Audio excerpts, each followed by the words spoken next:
Hello, I'm Annie Musu, a certified EFT tapping master practitioner. I help women build confidence, set boundaries, and enjoy healthy relationships. Welcome to my podcast, Hush Your Mind, building a better relationship with yourself. On this show, I offer practical wisdom to help you clear fears, limiting beliefs, and trauma so that you can gracefully create a life you love.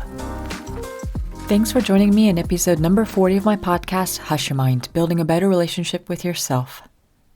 Emotional abuse isn't always easy to spot. If we're used to prioritizing others' needs, we might not realize when abuse happens.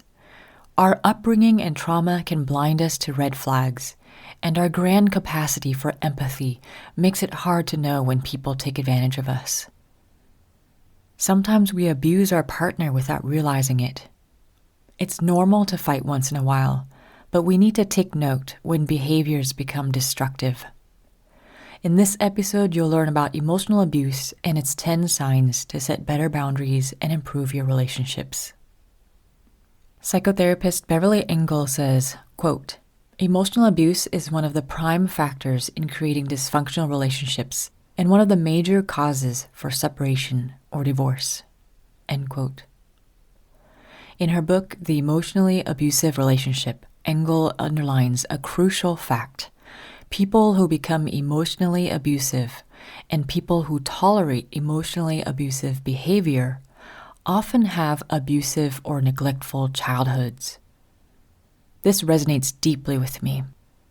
Years ago, I realized that my partner and I suffered from traumatic childhoods, and we projected that pain onto one another, turning each day into a battleground.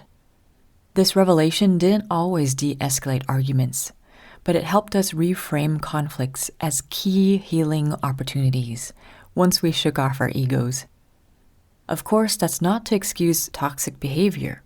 We can take responsibility and understand that unintentional and subconscious reasons might motivate our actions or others' actions.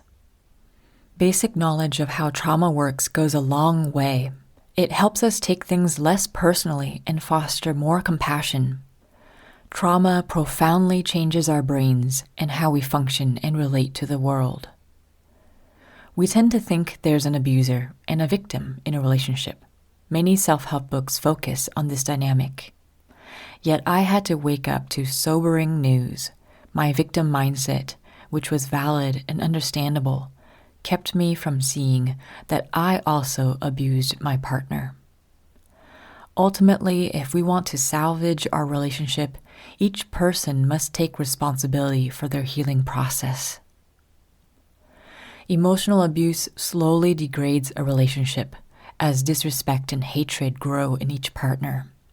It creates a vicious cycle that constantly activates our stress response, leaving little room for rest and understanding.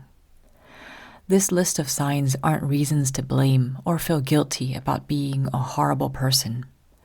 Again, that doesn't mean the behavior is okay. It's essential to now take responsibility and change your behavior. That process involves acknowledging suppressed emotions in childhood, learning what may have contributed to your behavior, and finding healthy ways to manage stress and anger. I support many people in this process. If you'd like some free support, I'm looking for people to help me with a short marketing research interview in exchange for an EFT session. You can learn more and book your session at hushyourmind.com/interview. The link is also in the show notes. So there are 10 main patterns of emotional abuse. These patterns are adapted from Engel's book, which I highly recommend. A few examples clarify each pattern to give you an idea of how it can show up. The first pattern is domination, ordering a partner around, restricting social activities, excessive jealousy, and possessiveness. Number 2 is verbal assaults, belittling, criticizing, humiliating, name-calling, screaming, and shaming. Pattern number 3 is constant criticism and continual blaming, always finding fault, never able to be pleased, using humor to put you down. Number 4 is abusive expectations, expecting a partner to prioritize your needs, demanding constant sex, obliging your partner to spend all their time with you. Number 5 is emotional blackmail, giving the silent treatment, threatening to end the relationship to get what you want, withholding sex and affection. Number 6, unpredictable responses, drastic mood swings, sudden emotional outbursts for no apparent reason, saying one thing and the opposite the next. Number 7 is constant chaos and creating crisis, deliberately starting arguments or being addicted to drama. Number 8 is character assassination, exaggerating someone's mistakes, gossiping about someone's failures, humiliating. 9, gaslighting, continually denying that certain events occurred or that they said something you both know was said, suggesting that you're lying or exaggerating. And 10, sexual harassment, pressuring your partner to have sex, any unwanted physical or verbal conduct of a sexual nature. Keep in mind that complaining about your partner, for example, isn't necessarily abusive. But when it's constant and meant to belittle and control them, that's a different story. So that's the 10 signs of emotional abuse in relationships. In conclusion, not all signs of emotional abuse are obvious. Some can be subtle. I used to think, this is just what couples do when they get into arguments. My upbringing taught me to expect certain behaviors in a relationship. Now I know these behaviors were abusive, and as an adult, I unintentionally reinforced or accepted them.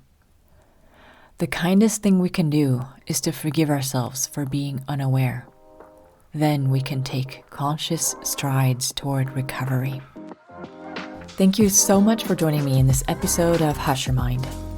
I'm currently offering free EFT tapping sessions in exchange for a short interview. Book your session at hushyourmind.com/interview. Keep in touch with me via Instagram or my newsletter. The links are in the show notes. May you have the courage to love and accept yourself. Be well and take care.